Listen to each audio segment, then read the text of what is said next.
Welcome to Success Talks with Rodney Saulsberry. I hope you will support my sponsors who bring you this podcast absolutely free and with limited interruptions. I really appreciate you taking the time to listen. I'll get started in just a second. The reviews are in. The latest book from voiceover superstar and coach Rodney Saulsberry is another runaway hit. Readers from all over the world are raving about his newest title, Tongue Twisters and Vocal Warm-Ups. You can find this and his other titles at the top of the voiceover bestsellers list on Amazon.com. As I have told you many times in the past, I want to bring to you different things about success. And I am so happy today to have Meiyoko Taylor. Meiyoko is an internationally recognized author, entrepreneur, and personal development coach. He works extensively with people from all across the world. He shows them how to take control of their life, find their passion, and unlock the greatness that is within. That's just what we're looking for on Success Talks. With his new book, Find Your Amazing 5 Steps to Transforming Your Life, Meiyoko continues to help people unlock their true potential and create their own version of success. And he firmly believes that when your passion, purpose, and talents are in alignment, something amazing has to happen. I certainly agree with that. Ladies and gentlemen, please join me in welcoming Meiyoko Taylor. How are you, Meiyoko? I am excellent, Rodney. How about yourself? I'm fine, and we are so glad to have you join us on this podcast today. I would be remiss if I didn't ask you about your first name. Love the spelling of it. I love the sound of it. Does it have a special meaning? Actually, it means child of the sun in a particular language in Asian, and it also means leader, which is very interesting. I actually found that out recently, that the name pretty much symbolizes leadership. So it's pretty much of a coincidence that my mother named me that. So I find that absolutely amazing how things align themselves. What inspired you to write a book? It's very interesting because I've always been that kid, even when I was little, to help people, to give people advice. Just love people, love connecting. And I've always had that particular gift and ability to do that. But what happened is I had reached a period of time in my life where I had let go of my ambitions and let go of my dreams, and it caused me to be in a situation where I was in a relationship for 7 years. It was emotionally abusive. It was just damaging. A relationship we knew that we both shouldn't have been in, but we were comfortable with being uncomfortable, if that makes any sense. So scared of being alone. I was working at a 9-to-5 that I absolutely hated. When I tell you I woke up with headaches, nausea, anxiety, all those things. I dreaded to wake up to that particular environment that I had to go to. My health was failing. So I had a lot of things going on in my life. So at one point I remember walking past the mirror and I just burst into tears and I said, I don't even recognize who I am anymore. Not just the physical aspect, but every aspect of my life. And I asked the question, how did I even get here? When was I off course? And I knew at that point I had one or two decisions to make. Go down this same road, wake up every day with the feelings that I had, allow my dreams to continue to die inside of me, have my health get worse, and just be in a situation where I was living someone else's life and not my own. But I made one of the most important and scariest decisions of my life at that period. I decided to go against everything that was conventional. I decided to really look at what I was passionate about and what I really wanted to do. So I went on a period of searching for who I was.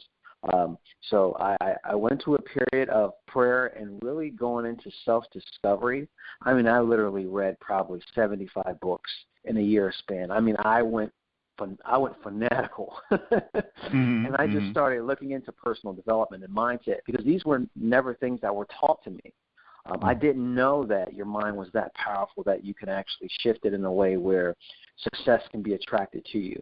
I didn't know these things, so I started to study podcasts, audio CDs, books, and all these different things, and it pretty much led me, it connected with what I was truly passionate about, connecting people, helping people. And I said to myself, as long as I'm alive, if I can help just one person avoid what I did, if I can help one person, then that's what I want to do. And that's when I started crafting my vision and my mission. I mean, the rest is history. The book is actually quite interesting because I said I wanted to write a book pretty much on finding your amazing. That book was supposed to be written 2 years from now. But apparently, how things have it, the book is written. It was a bestseller. That's great. That's great. just the way that it turned out. And it happened to be a blueprint. This is the interesting part. It turned out to be the blueprint and the exact steps in every area that I had taken in my life to get me to the point where I am now. Great answer. What is the best advice that you can give someone who's ready to make a change? Some of the best advice I can give someone who's ready to make a change is to really think about what's missing in their life. Think about the thing that they truly want to do. Think about your gifts and your talents, those things that make you excited when you think about waking up in the morning and actually doing them. Focus on the things that really drive and fuel that fire of who you really are and what you want to be.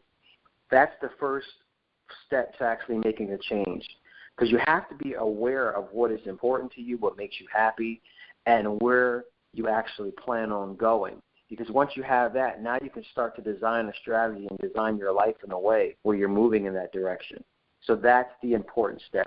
Hello everyone, this is Sean Daly for dailyvo.com. I want to tell you about one resource I highly recommend for vocal warm-ups because it takes out all of the guesswork and it was purpose-built with voiceover in mind. It's called Rodney Saulsberry's Tongue Twisters and Vocal Warm-Ups with Other Vocal Care Tips. How's that for a title? So in case you don't know, Rodney Saulsberry is a top-tier talent and coach, motivational speaker, and author of several books on voice acting, including You Can Bank on Your Voice and Step Up to the Mic. The book is available in print and on Kindle, and you can find it at Amazon or Rodney's personal website, rodneysaulsberry.com. I was watching you one day on Instagram, and you talked about the fact that we can't do it alone. We need to have a team around us. Could you elaborate on that, please? Absolutely. It's very interesting. I am a big proponent of having a vision and having your own personal mission. Having a vision and having that clarity and that focus has gotten me to this point. Well, one of the things that got me to this point. And I had recently talked to a gentleman, and he said, you know, some of the reasons why, and a lot of people don't understand, even when you reach a certain level of success, you still have people that mentor you or people that you go to for counsel. And this particular individual told me, he says, any struggle you have once you achieve this vision, once you know what this vision is and you start to carry it out, if you reach a plateau, he says it's because you're owning the vision and the vision is not yours to own. He really caught my attention. And he said, the vision was given to you, but you're simply a steward. So what you have to do is realize that it's an honor for you to be a steward of that vision, but you need to employ other people to help you carry it out. Now, I knew that you can do this by yourself, but the way that he explained it gave me such a greater clarity. So when I found out, wait a second, I'm owning this vision. I need to connect with as many people as I can to realize this vision. I'm just merely a puppet. And when you think about it that way, it even gives you a bigger or greater attitude of servitude. And that's what I mean by you can't do it by yourself. It's wonderful when you're a visionary and you have this great vision that you have been allowed to be in charge of, but you can't take it for granted. You have to realize that you actually have to do the work, you have to take action, but you cannot do it by yourself. You can be the visionary and the leader, but you have to have other investors in that dream. And that's something that most people do not understand. The problem with them is they have a vision and they feel like they have to do it by themselves. It's impossible. You cannot do it by yourself. You need to find people that connect with your vision, your mission, and your vision and mission connects with theirs. It's an alignment. So when you do that, success, literally, people don't realize success is waiting on you. You're not waiting on success. Contrary to what a lot of personal development people teach you, success is waiting for you. Success is waiting for you to align yourself in a way where you're able to receive it. How would you suggest that they find these people? where do they look for them? Are these family members? Are these clergymen? They can be either or, but the foundation starts with yourself. How can I even connect my vision or my mission to someone else when I don't even know what I want? I don't even know what direction I'm going. So you can't just say, I have a great idea to do this. Let me go find out all the people that have the same great idea. No, it has to be deeper than that. It has to be something that you feel like you're compelled to do, something you were born to do, something you are pretty much charged to do. This is your mission. This is your vision. And what's going to happen is as you continue to do the things that you're doing and you start to progress, those people will become attracted to your vision, to your mission. And then you'll start to see people reach out to you, and then you'll be in different places and areas where you connect with these people that have the same goal in mind. Great answer. Wow. Yeah, you really made some good points, and I think our listeners will get a lot out of that. What do you think is the biggest reason that people don't accomplish their goals? Oh, there's two reasons. One of the reasons that people don't accomplish their goals is because they're not even aware of what most people's goals are set on other people's expectations. We have to stop thinking about what other people expect us to do and stop looking at other people.